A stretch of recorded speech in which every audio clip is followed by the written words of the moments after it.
Hi, நான் சண்முகப்பிரியா மேடவாக்கம்லேருந்து வரேன். நான் யூனிட்டாஸ் ஹாஸ்பிட்டல் எப்படி எனக்கு தெரியும்னா, என்னோடய ஃப்ரெண்டோட சிஸ்டர்ஸ் வந்து இங்கே டெலிவரி பார்த்ததா சொல்லியிருந்தாங்க. ரொம்ப பாசிட்டிவ் கமெண்ட்ஸ்லாம் தான் இருந்தது. என்னோடய ஃபர்ஸ்ட்டு ப்ரெக்னென்சி இது. ஸோ என்னோடய ஃபஸ்ட்டு ரொட்டீன் டெஸ்ட்லேருந்து இங்கேருந்து தான் பார்க்குறேன். டாக்டர் வைதேகி மேம் கிட்ட தான் பார்த்துட்ருந்தேன். அவங்க பெயின்லெஸ் டெலிவரிக்கான ஆப்ஷன்ஸ் நிறையா கொடுத்துருந்தாங்க. அதில் எனக்கு வந்து ஆப்டானது எபிடியூரல் இன்ஜெக்ஷன் எடுத்துக்கிட்டது. அது கண்டிப்பாக எல்லாருமே அதை ட்ரை பண்ணணும்னு நினைக்கிறேன். ஏன்னா இந்த இன்ஜெக்ஷன் ரொம்ப எனக்கு பர்சனலாகவே ரொம்ப எஃபெக்டிவாக இருந்தது.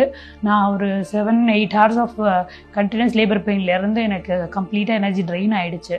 ஸோ அதுக்கப்புறம் வந்து எனக்கு சைட்லேருந்து சப்போர்ட்டிங் ஸ்டாஃப்ஸு நர்சஸ் எல்லாருமே வந்து எனக்கு கூட வந்து சப்போர்ட்டிவாக சொல்லிகிட்டே தான் இருந்தாங்க. பட் எனக்கு அதுக்கு அவ்வளோ நேரம் என்னால் 8 ஹவர்ஸ் வரைக்கும் தான் என்னால் என்னோடய பெயின் பியர் பண்ண முடிஞ்சிச்சு. அதுக்கப்புறம் வந்து மேம் இந்த இன்ஜெக்ஷன் பற்றி எனக்கு சொல்லவும் நான் வந்து அதுக்கு அந்த எபிடியூரல் இன்ஜெக்ஷனை தைரியமாக ப்ரொசீட் பண்ணி அதோட சைட் எஃபெக்ட்ஸும் இப்போ வரைக்கும் எனக்கு டெலிவரி ஆகி ஒரு 5-6 டேஸ் ஆகிடுச்சு. ஸோ இப்போ வரைக்கும் அந்த சைட் எஃபெக்ட்ஸ் எதுவும் எனக்கு தெரியவும் இல்லை, பெயினும் ஒன்றும் இல்லை.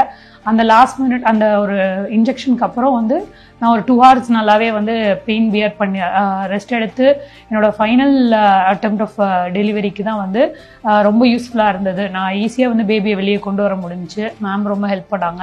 எல்லாருமே இங்கே ஹாஸ்பிட்டல்லையும் வந்து ரொம்ப சப்போர்ட்